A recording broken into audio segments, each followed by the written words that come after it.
Una good morning, my country people. Now welcome to this channel what they call Gist with Mo.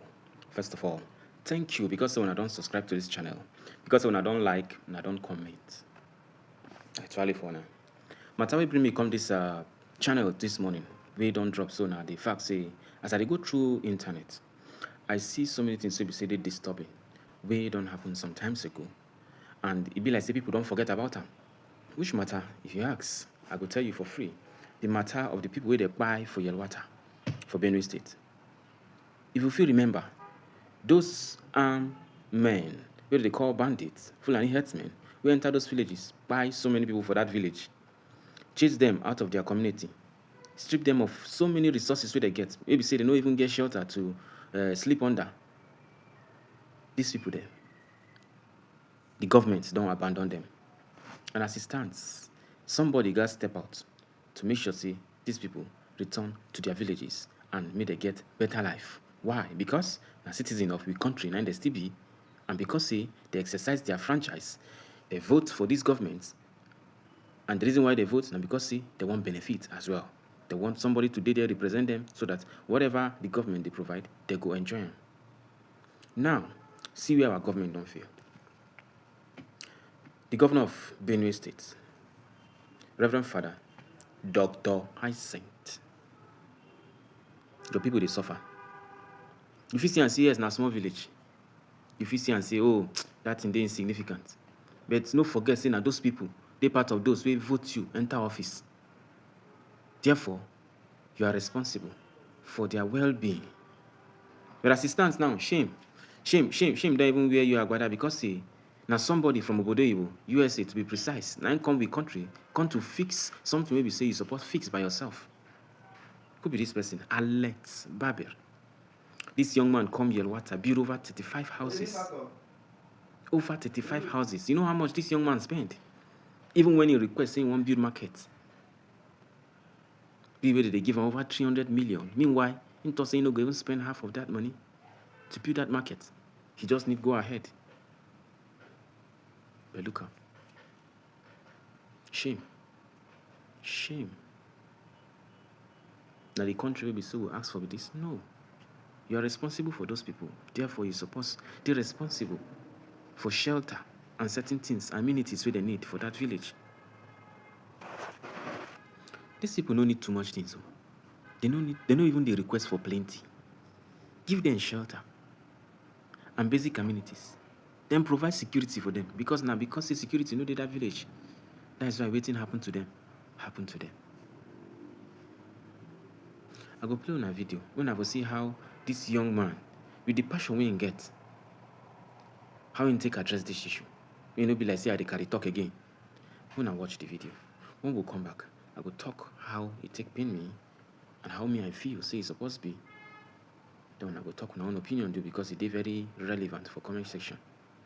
When I watch the video, I dey come back. I had to go to the humanitarian commissioner and I let them know of my desire here, what I'm supposed to do. And I was directed that I'm not allowed to build the market. They said that the government has plans to build the market. And they said, we'll send you the plan tomorrow, maybe 2 days. And I waited over 2 weeks, no response. And I'm pressuring, I'm asking, so what is happening? When are we going to build the market? You said you would send me the plan, I have no plan. And they sent me a video of a 300 million plan for a market in Yelwata. While they told me I can't build, I would spend maybe 50 or 60 million to rebuild everything. And they would consider a 300 million market here in Yelwata. I said, what market in any village or town is there that is worth 300 million in Nigeria? Not one. Zero. Even in cities, which city has 300 million market? Very few. And I said I would not partake in this. Because my personal opinion is that people are using funds that are meant for the persecuted, the afflicted.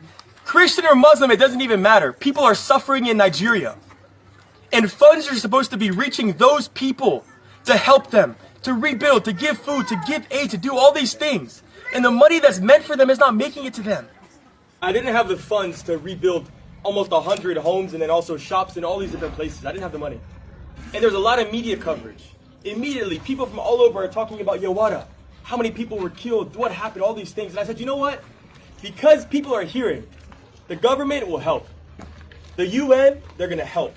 The other NGOs and organizations doing work in Nigeria, they will help. And so I said, you know what, I'll take a step back. This is too big for me. I want to, but I can't, but people will help. And 5 or 6 months later, I said, you know what, I felt an urge in my heart to look into what happened in Yelwata. Have people help?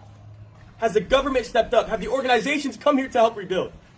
I started talking to people on the ground. Nothing. No home. No initiative to rebuild. No initiative to get people to come back to their land. And I said, how can this be? This can't be right. And so I said, you know what? I will go. I don't know the extent of the damage. I don't know how much money it's going to cost. I don't know what I can do. But I said, I'm going to begin in faith.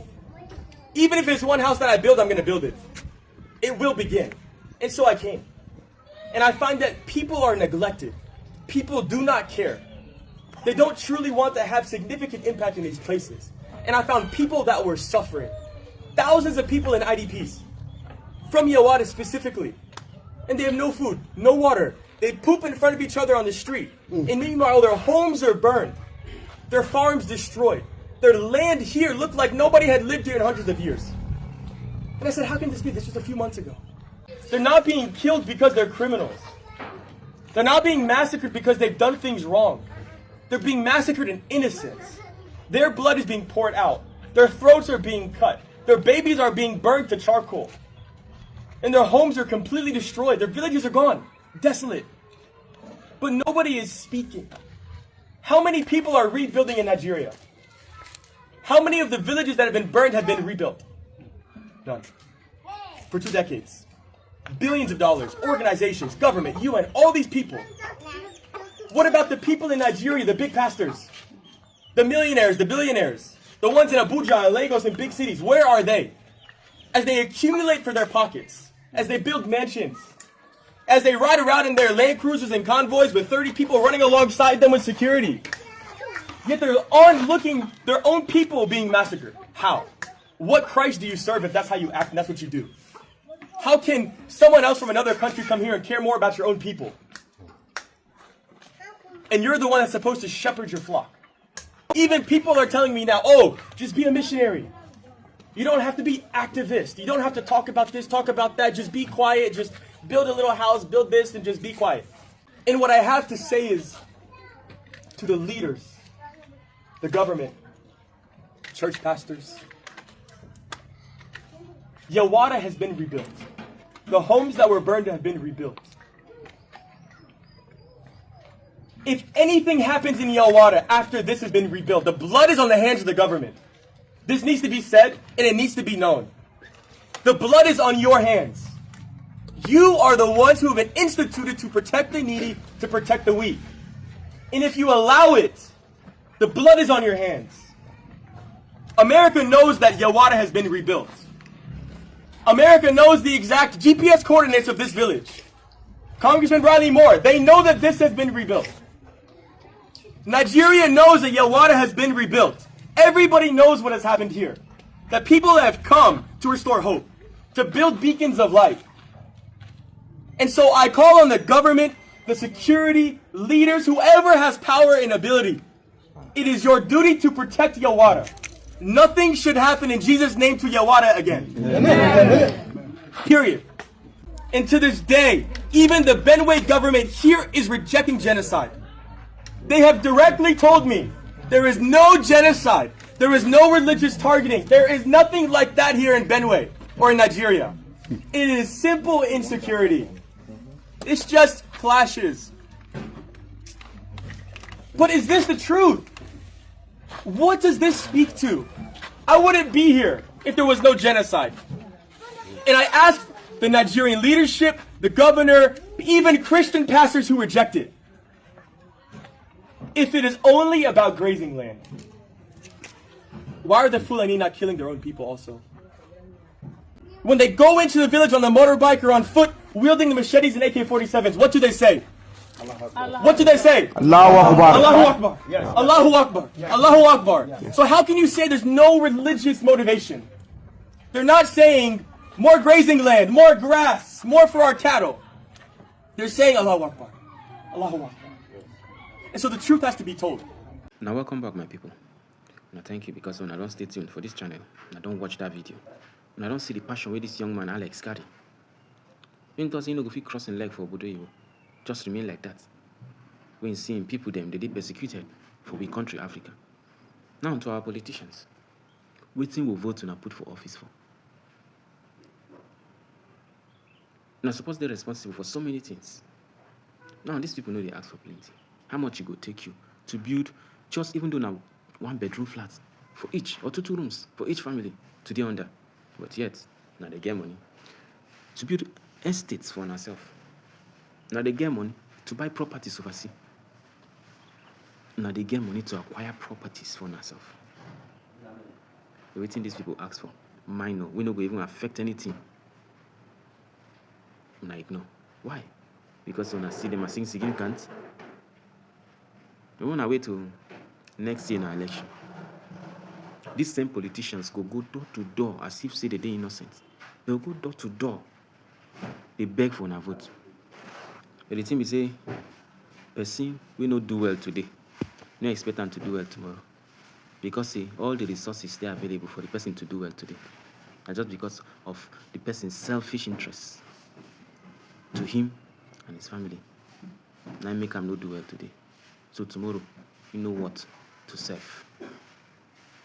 You know they tell blind man say rain they follow.